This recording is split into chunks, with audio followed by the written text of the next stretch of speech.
कार्तिक मास महात्म्य 20वां अध्याय। राजा पृथु ने कहा, हे देवर्षि, इसके पश्चात युद्ध में क्या हुआ तथा वह दैत्य कैसे मारा गया?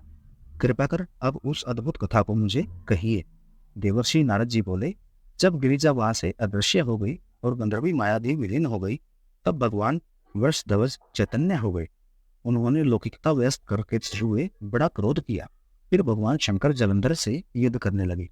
जलंधर शंकर के बाणों को काटने लगा, परंतु जब काट न सका तो उसने माया की पार्वती बनाकर अपने रथ पर बांध ली, जो शुंभ निशुंभ द्वारा विद्यमान थी और विलाप कर रही थी।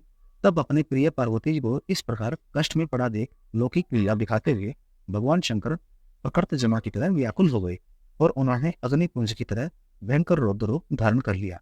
अब उनके रौद्र रूप को देखकर कोई भी दैत्य उनके सामने खड़ा होने में समर्थ न हो सका और सब भागने छिपने लगे। यहाँ तक कि शुंभ निशुंभ भी युद्ध में स्थित होने को समर्थ न हो सके। जलंधर की सारी माया क्षण मात्र में नष्ट हो गई। संग्राम में चारों ओर हाहाकार होने लगा।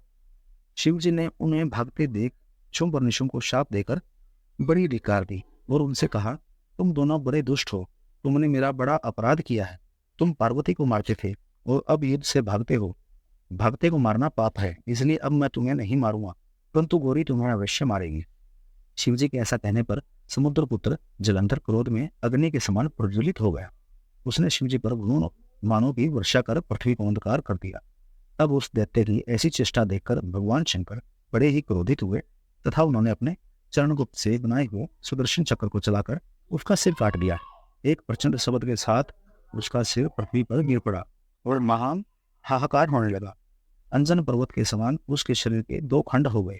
उसने रुधिर से संग्राम भूमि व्याप्त हो गई। सारी पृथ्वी विह्वल हो गई।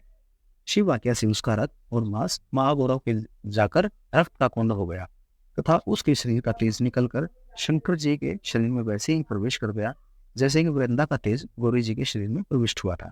जलंधर को मरा हुआ देखकर देवता, गंधर्व और सर्वजन